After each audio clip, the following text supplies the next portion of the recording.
Hello po sa inyong lahat, Celebrity Chika Time po muna tayo at may inihanda po akong chika para sa inyo. Tara po't magchika na po tayo.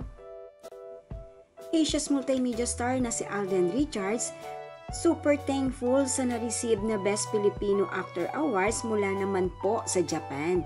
Yes, mga maka-Celebrity Chika Time, yan po ang ichichika ko sa inyo na lubos rin pong usap-usapan sa social media ng mga netizens, lalong-lalo na nga po ng mga followers at supporters ni Alden.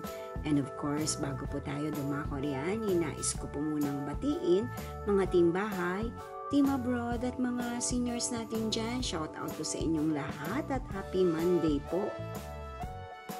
Ayan nga po, tunay naman nga pong napaka-blessed nitong si Alden Richards dahil muli ay nakatanggap po ito ng parangal bilang Best Filipino Actor sa Gensho Arigato Film Festival na naganap naman nga po sa Tokyo, Japan. Yes po, kaya naman nga po ang Asia's multimedia star ay super po ang kanyang pasasalamat mula po sa kinatawan ng nasabing award bodies. Narito po at panuorin po natin ang kanyang mensahe. I wish to thank the organizers of the Jinseo Arigato International Film Festival, the Office of the Consulate General, key officials of the Japanese local government, the JAIFF 2024 Selection Committee and Jury, the Filipino community in Central Japan at CCJ for this special recognition.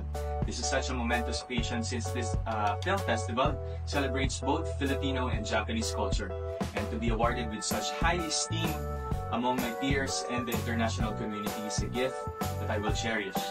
I wish I could be there tonight at the Nagoya Trade and Industry Center, but my filming schedule, try as I may, could not permit it. Once again, maraming salamat po sa suporta and for this award. And iro arigatou gozaimasu. O di po ba, ayan at lubos nga po ang pasasalamat ni Alden sa kanyang natanggap na panibagong award bilang Best Filipino Actor.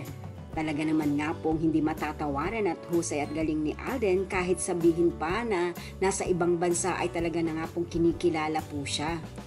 Yan po ang aking chika updates for today. Salamat po sa inyong panunood. Huwag po kalimutang mag-subscribe at mag-comment sa ibaba. Basta't wag lamang po harsh o nakakasakit sa isa't isa. Salamat po muli. Spread love, not hate.